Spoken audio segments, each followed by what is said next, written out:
God. Ask God.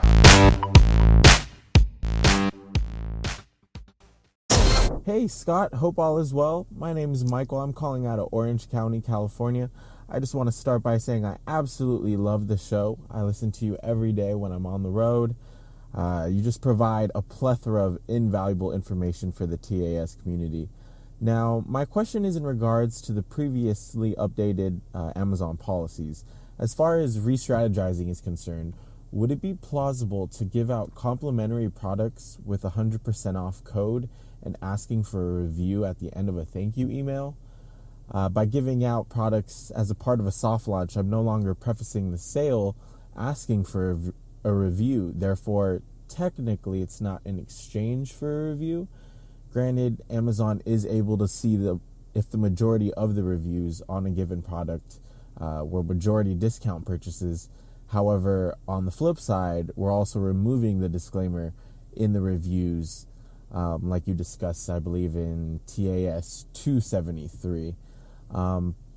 Thanks again for taking my question. I wish you continued success with your podcast and your personal endeavors. Hope to hear from you soon.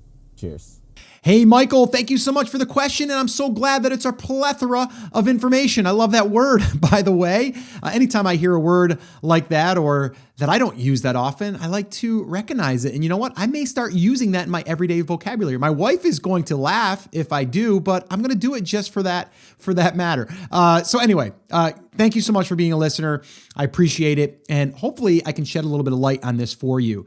Now, what you're talking about, and anyone just listening, is, Amazon came out with this big update. You can no longer exchange, a product for free for a discount, or even a discount at all for, in exchange for review, all that stuff. We understand that, we get it. But what you're saying is, can I maybe just have product that is there just to get a review, even if you just give it away for free? And the answer is kinda. I think that, if what I'm hearing from you is that you want to have a product that you could discount at maybe 100% and then ask for a review later. Here's the deal. Number one, Amazon will probably, if they haven't done so already, depending on when you listen to this, but they'll make it where if you have a 100% discount code, they might not even allow a review to be made. We don't know that. That may be happening. It may be happening currently, depending. It happens so fast, right? And how things change, right? So I don't like that strategy myself personally, because I think that Amazon will get wise to that. And who knows, they might then wipe out any reviews that have had a discount code of, that much. I think that you still should go after just discounting your product, whether it's, up to 50% off or maybe 75% off. You can still try it at that much of a discount. But I think that Amazon will be, again, like I said, eventually, if not, they're not already currently doing it, is devaluing the review if you give away the product at a certain discount amount, percentage. So again, I would like to see like 25% off, 30% off. That's a good number, I think. Up to 50% off. But again, that's going to come down to it might not come through as a verified review. But now what you're asking is in the email, can you say, hey, thank you so much for getting our product for free. Would you do me a favor and leave us a review? I don't really like that, to be honest with you. I would rather see you treat all of your email sequences or your emails that go out to your customers to be the same, as if you were to sell it for full price, whether you're to discount it 25% off or whether you're to give it away for free. And that's what Amazon wants. They want you to treat every single customer the same as far as a follow-up. They don't want you to go after a review to a specific set of customers. So I would say no to that strategy, okay? So I would not do that. What I would do is I would just give my product away at a discount to people that are my target market, and then I would follow up and say, hey, thanks so much for purchasing, our product. Hopefully, you're enjoying it. And if you could take a minute and let me know if you have any questions or what your feedback is on it, that would be awesome. And by the way, could you do me a favor and head over to Amazon and let them know how we're doing as well? Like something like that. Or maybe give them a free resource first. Oh, wait a minute. Let's back up for a second. Maybe in the first email, and this is what I currently do in some of my products that we're selling, is the first one would be, thanks so much for purchasing the garlic press.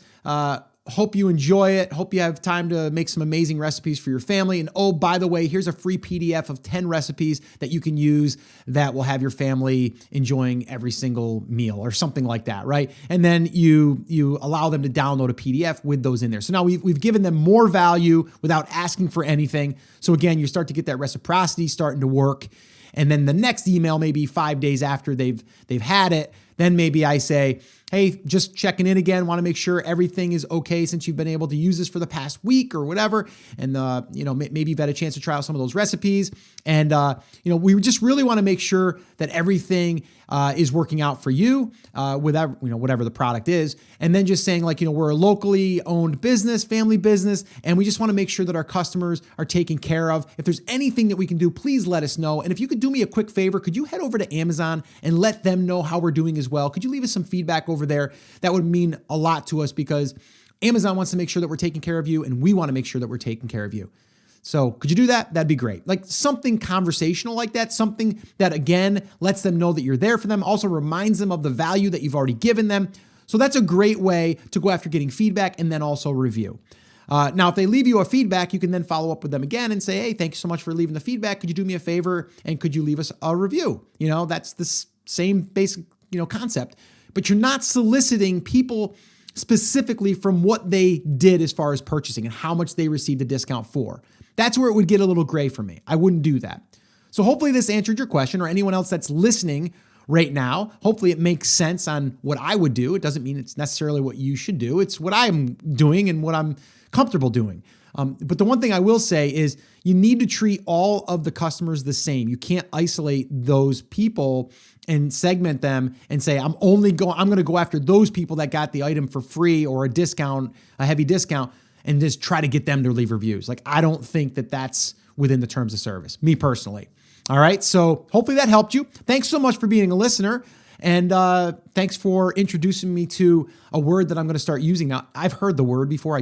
I haven't found it where I use it normally in my vocabulary, but I kind of want to. It's kind of a cool word, plethora. I like that. Thank you so much for listening to that episode of Ask Scott. Now, that was just a highlight from one of our full episodes where I generally answer 3 to 4 questions on a podcast. If you want to go back and listen to all of the past archives of not just the Ask Scott session, but all of the full episodes where I do interviews with top Amazon sellers, people starting from scratch and building a business, if you want to listen to any of those episodes, head over to theamazingseller.com and you can find all of that over there. You can also find details there on how you can ask your own question and get it aired on an upcoming Ask Scott session and possibly see it here on YouTube or just on the podcast. All right, so definitely head over to theamazingseller.com. There's tons of resources over there for you to be able to build your e-commerce and Amazon business. So definitely go check that out. Now, I just wanted to remind you one thing before I let you go. There's a lot of information out there and some of it is really, really good. What I want you to remember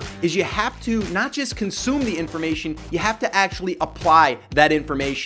So take this information that you learned here today and apply it to your business. And this way here, you can get results. As my shirt says, I wear it almost daily. Take action. We'll see you guys.